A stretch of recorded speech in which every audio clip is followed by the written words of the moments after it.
বাদশা ছিল, এরপরে কোনদিন তাহাজ্জুদ নামাজ ছেড়ে দেয় নাই, আসরের 4 রাকাত সুন্নাত নামাজ কোনদিন ছেড়ে দেয় নাই। আমার বন্ধুগণ, জুবানের দ্বারা মিথ্যা কথা কোনদিন বলে নাই, মানুষের হক নষ্ট করে নাই, আমানতের খিয়ানত করে নাই।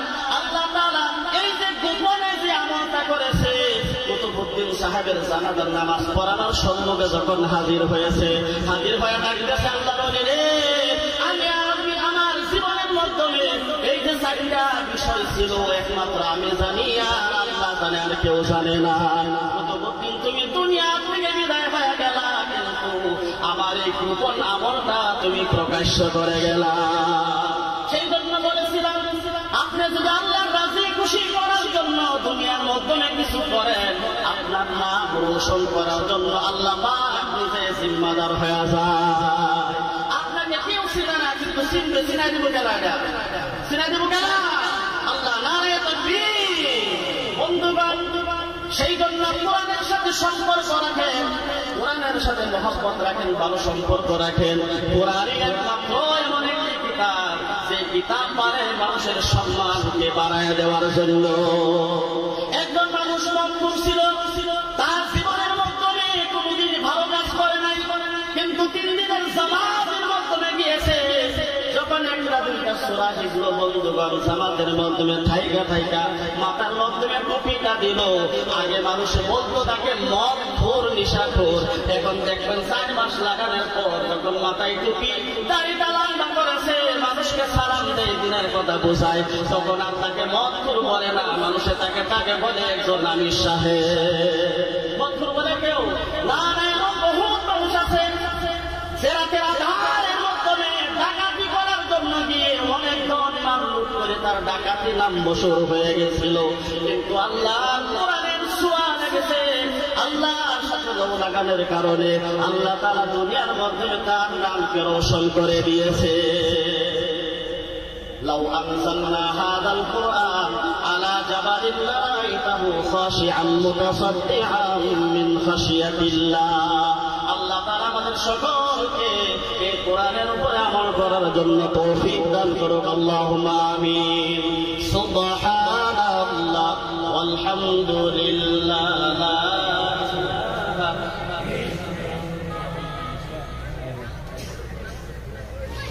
সুবহানাল্লাহ ওয়ালহামদুলিল্লাহ, লা ইলাহা ইল্লাল্লাহ, লা ইলাহা ইল্লাল্লাহ। যেহেতু 5 মিনিট সময় আছে বন্ধুগণ, আচ্ছা এখন আমি সবাইকে একটা কথা বুঝাইবার চাই।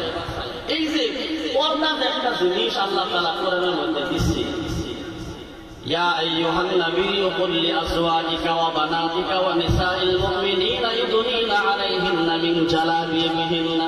এটা আল্লাহ তাআলার কোরআনের আয়াত, এটা আমাদের মানা লাগবে না। এইটা যদি কেউ অস্বীকার করে কাফির হয়ে যাবে। তার মানে হলো আল্লাহ বলছে পর্দা করো, ফরজ। কোন মানুষে যদি পর্দা করে না, তাহলে এই আয়াতকে অস্বীকার করলো, এই আয়াতকে অস্বীকার করার কারণে সে কাফির হয়ে গেল। আমার বন্ধুগণ, আমি একটা হকিকি পর্দা বলতে চাই। মানুষের হকিকত পর্দা আপনাদের সারা জীবন হলো ওয়াজ করলাম।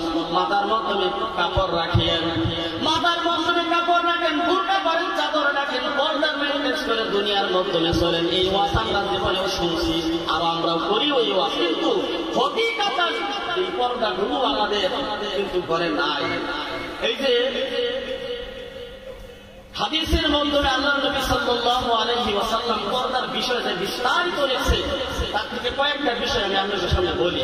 1 নম্বর বিষয় হলো যে আজকে আমরা মনে করি যে চাচিরে কেউ পর্দা করে গো, চাচির সামনে মানুষ যারা আমি বাইসে তাই আমি চাচির সামনে যাই গাড়ি ভাই, চাচির কেয়ার মতন মার মতন। হ্যাঁ, এই যে চাষি যে চাষি আপনার সামনে তো যাও যেত না, আমরা চাষি ভাই গোলামের ফুল তোর কত খেতা খেতা দইলাম, হামিয়ে মুখে সাপ করলাম, কুড়লে তোরে শেয়ার করলাম, এখন আমার তোর সামনে পর্দা করন লাগে, গন্ধি করা গো। কিন্তু আল্লাহ নবী বলছে, তোমার চাষি যদি বয়স প্রাপ্ত, তার যৌবন আছে, তাহলে তোমার চাষির সামনে তোমার পর্দা করুন লাগবে। এবং কত চাষি বাসিদারা পড়াইছে আর ঘটনা হয়েছে না বেরো আমরা মেহনত লাইনে ঘটনা বিজয় ধরা পড়ল চাষা গেছে বিদেশে আমার মত হিসাবে বড় ভাইয়ের কাছে বৌরাকে ধরে গেছে বাসিদা বেড়ে সামনেছে চাষির লিয়ে পড়াইছে। নবী এমনি বলে নাই চাষির পর্দা করুন লাগবো।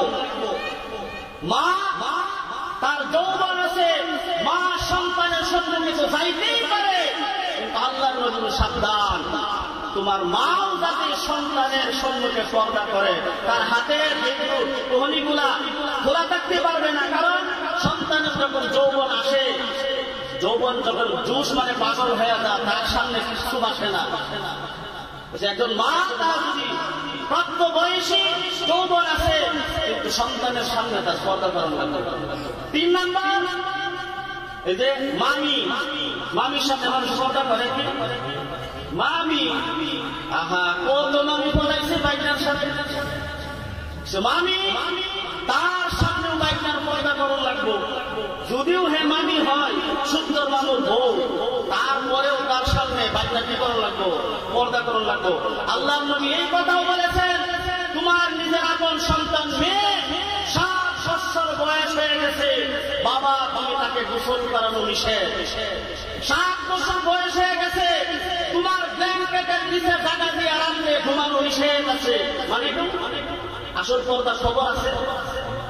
জীবন বড় আমরা এই ওয়াজি করতেছি, ইয়া আইয়ুহান নাবিয়্যু কুল লিআজওয়াজিকা, আল্লাহর নবীকে বলেন আল্লাহ তাআলা হে নবী কুল লিআজওয়াজিকা আপনার স্ত্রীদেরকে, ও বানাতিকা আপনার কন্যাদেরকে, ওয়া নিসাইল মুমিনিন এবং সমস্ত মহিলাদেরকে বলেন তারা যেন পর্দা করে। আসল পর্দা আমরা জানি জীবন বড় এই ওয়াজি করতেছি। আপনার নিজের মেয়ে বাবার কাছে সম্পর্কে তো চাইতেই পারে, কিন্তু নিষেধ আছে যে আপনার মেয়ে প্রাপ্ত বয়স হয়ে গেছে, যৌবন তার ভিতরে এসে গেছে, আপনার মেয়ে আপনার সম্মুখে গেলে, বাবার সম্মুখে গেলে পর্দা করে দেওয়া লাগবে। হাতের কালাইগুলো যাতে তার খোলা না থাকে, মাথার চুলগুলো যাতে তার খোলা না থাকে। আল্লাহর নবী তিরমিজি শরীফের হাদিসের মাধ্যমে বলেছেন যেই মহিলার ভিতরে আমি দুপুরে আলোচনা করছি, যেই মহিলার ভিতরে 6টা গুণ থাকবে, 6টা বিষয় থাকবে, একটাও যদি 6টার মধ্যে একটাও থাকে আল্লাহ তাআলা কিয়ামতের দিন তার জান্নাতে দিব না। সর্বপ্রথম বিষয় হইল যেই মহিলা নিজের স্বামী ছাড়া অন্য কেউর কারণে মাথার চুলগুলো খোলা রাখে। খবর আছে আসলে তো রাস্তাঘাটে কত যৌবন কালে ছেলেগুলা মাথার চুলগুলা খুলে অহরহ পর্দা ছাড়া ঘুরতেছে, দেখাইতেছে। এই পর্দা ছাড়া যদি মাথার চুলগুলো যদি খুলে দেখায়, এই মাথার মধ্যে যদি চুল আছে, আল্লাহর নবী বলেন এই মানুষটা মারা যাওয়ার পরে অতগুলা সাপ হয়ে তার কবরের মধ্যে থাকবে। নাউযুবিল্লাহ। নবী বলেন এই কথা বলেছেন একজন মহিলা তার স্বামীর জন্য যদি মাথার চুলগুলা খোলা রাখে, আর স্বামী যদি তার স্ত্রীর মাথার চুল ঘোরা যদি দেখে তার আনন্দ লাগে, আল্লাহ নবী বলেন তার মাথার মধ্যে যতগুলা চুল আছে আল্লাহ তাআলা তার স্বামীর আমলনামায় ততটুকু নেকি দান করে দেয়। সুবহানাল্লাহ। স্বামী যদি স্ত্রীর মাথার মধ্যে হাত লাগায়, আমার বন্ধুগণ হাত লাগায় যদি বলে হে আমার ঘরের স্ত্রী, আমার আদরের তুমি বউ, যেটাই বোঝাবেন যেই ভাষাতে আপনি বলেন তোমাকে আমি অনেক মহব্বত করি, তুমি একটা আমের খাইতে চেয়েছিলে আমার পকেটের মধ্যে টাকা ছিল না, তুমি মাংস খাইতে চেয়েছিলে আমার পকেটের মধ্যে টাকা নাই, বিদায় কয়েকদিন দেরি হয়ে গেছে, রাগ করিও না। মাথার মধ্যে হাত লাগায় যখন নিজের ঘরে স্ত্রীকে কথা বোঝায়, আল্লাহর নবী বলেন এই হাতের নিচের মধ্যে যতগুলো চুল পড়েছে অতগুলো পরিমাণ সালাম আল্লাহ পাক স্বামী স্ত্রী উভয় পক্ষের আমলনামায় লিখে দেয়। সুবহানাল্লাহ। স্বামীকে ছাড়া অন্য কারো সম্মুখে মাথার চুল খোলা যাবে না। এখন তো স্বামী মাথার চুল দেখতে পায় না, অন্য মানুষে দেখে বেড়ায়। আল্লাহ নবী বলেন একজন ঘরের স্ত্রী যদি শ্বাস করে, স্বামী মিষ্টি গাইনা দিল, স্বামী চুল আইনা দিল, তাকে স্টাইল করার জন্য, তাকে সানগ্লাস করার জন্য সামানগুলো কিনে আইনা দিল, একমাত্র কারণ হলো সে সামনে আমার সম্মুখে দেখবে, আমি তাকে দেখবো, আনন্দ আনন্দ লাগবে। আমার আল্লাহর নবী সাল্লাল্লাহু আলাইহি ওয়াসাল্লাম এক জায়গার মাধ্যমে বলেছেন, আমি মসজিদে নববীর মাধ্যমে নামাজ পড়ার জন্য গিয়েছিলাম। কে বলতেছে? বিশ্ব নবী বলতেছে, মসজিদে নববীর মাধ্যমে যাওয়ার সময় আমার চোখের সম্মুখে একজন মহিলা পড়ে গেছে, সুন্দরী মেয়ে। নবী মসজিদে নববীর মাধ্যমে যায় নাই নামাজ পড়ার জন্য, তাড়াতাড়ি করে মা আয়েশার ঘরের মাধ্যমে আয়েশা দাঁড়ায় গেছে আর ডাকতেছে, আয়েশা রে তুমি আমার সম্মুখে দাঁড়ায় যাও। আম্মা জান আয়েশা রাদিয়াল্লাহু আনহা নবীর সম্মুখে দাঁড়ায় গেলেন। নবী আনন্দিত হয়ে মুখটা ভরে আম্মা জান আয়েশার চেহারা দিকে তাকায় রয়েছে। বন্ধুগণ, আম্মা জান আয়েশা বলতেছে, নবী হে, এই তো সময় মাত্র কয়েক মিনিট সময় হয়েছে আপনি মসজিদে নববীর মাধ্যমে নামাজ পড়ার জন্য গিয়েছেন, আমার দ্রুত গতিত নামাজ পড়েন না, আবার আয়েশা আমার সুন্দর চেহারার দিকে তাকায় রয়েছেন, বিষয়টা বুঝলাম না ইয়া রাসূলুল্লাহ। আল্লাহর নবী বলতেন, আয়েশা রে, আমি রাস্তা দিয়ে যাওয়ার সময় আমার সম্মুখে একদম সুন্দরী মহিলা পড়েছে, আমার নজরটা তার চেহারার মাধ্যমে গিয়েছে, যদিও আমি সাথে সাথে নজরটাকে নিচু করে ফেলেছি, আমার মনে যদি আয়েশা জায়গা থাকে, আয়েশা রে, সেই জন্য যেহেতু তুমি আমার ঘরের স্ত্রী, আমি এই কারণে তোমাকে আমার আনন্দ হিসাবে বুকটা ভরে আমার দুইটা নয়নে দেখলাম, যাতে করে ওই মহিলার নজরটা আমার নজর থেকে ছুটে যায়। সুবহানাল্লাহ। নবী সামান্য পরিমাণ দেখার পর এই যে বিষয়টা নবীকে বললেন, আমরা তো ছায়া থাকি ঘন্টার পর ঘন্টা, যতটুকু চোখের পাওয়ার আছে ততটুকু ছায়া দেখি আর দেখি সে কোন মডেলের ডিজাইনে হাইটটা যায় রাস্তা দিয়ে।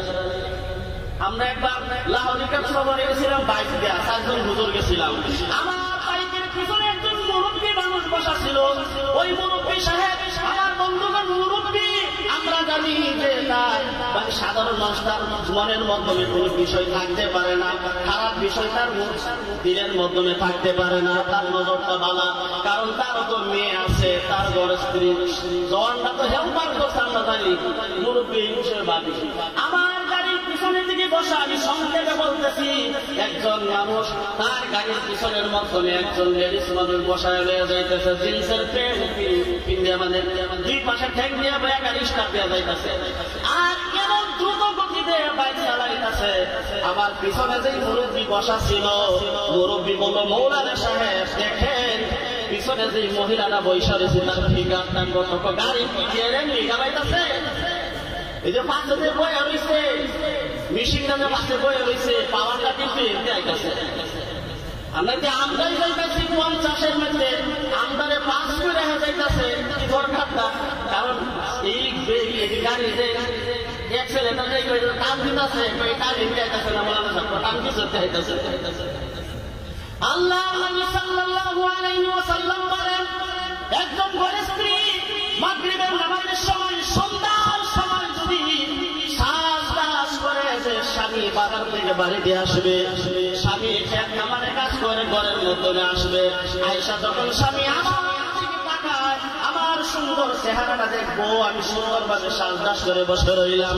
আল্লাহ নবী বলেন, কিয়ামতের দিন মহিলা বলেন, আল্লাহ নবী বলেন, কিয়ামতের দিন আমি গ্যারান্টি দিলাম, এই মহিলা যদি স্বামীর জন্য দোয়া করে, আমি আল্লাহ নবী সুপারিশ করে ওই মহিলাকে জান্নাতের মধ্যে নিয়ে যাব। সুবহানাল্লাহ। এখন তো পয়সা গেল স্বামীর, সোনুর পয়সা স্বামীর, লিপস্টিকের পয়সা স্বামীর, লেহেঙ্গার পয়সা স্বামীর, দামি কাপড়ের পয়সা স্বামীর, কিন্তু সাজ চাষ করে স্বামীর জন্য না, অন্য কারো জন্য। বাড়ির ছাড়া শোনাই দেখবেন কোনোভাবে যাওয়ার সময় 1 ঘন্টা লাগাই দিব, আরে বাবার না যাইলাম তো, প্রত্যেকদিন কি বেড়াইবার যায়, বছরে একদিন যাইতেছি, পরিচালয় আছে, দেখে কি কইব, তুমি কুকুরি কি চাই না দেবো, আমার কাপড় খবর দেখে করবো, তুমি কুকুরি কি চাই না দেবো, আছে না এরকম আছে না? পর্দার বিষয় তো আল্লাহ কোরআনে বলছে, এই হিসাবে তো আমরা পর্দার জীবন করা হচ্ছে, তাহলে যে জায়গা আসলে তো পর্দা নষ্ট হইতেছে, এই জায়গাগুলো আমাদের ঠিক করুন লাগবে। আল্লাহ তাআলা আমাদের সকলকে আমল করার জন্য তৌফিক দান করো, সঠিক ইসলামকে বোঝার জন্য তৌফিক দান করো। আল্লাহ তাআলা সকলের সন্তানকে কোরআন পড়াওয়ালা বানান, আল্লাহ তাআলা সকলের সন্তানকে হাফিজ বানায় দেও, মৌলানা বানায় দেও। আমার বন্ধুগণ, এই দ্বীন শিক্ষা না থাকার কারণে আমাদের পরিবারের মাধ্যমে এই দুর্ঘটনা হইতেছে। আল্লাহ তাআলা বোঝার জন্য, আমল করার জন্য তৌফিক দান করো। ওয়া মা তাওফীক ইল্লা বিল্লাহ।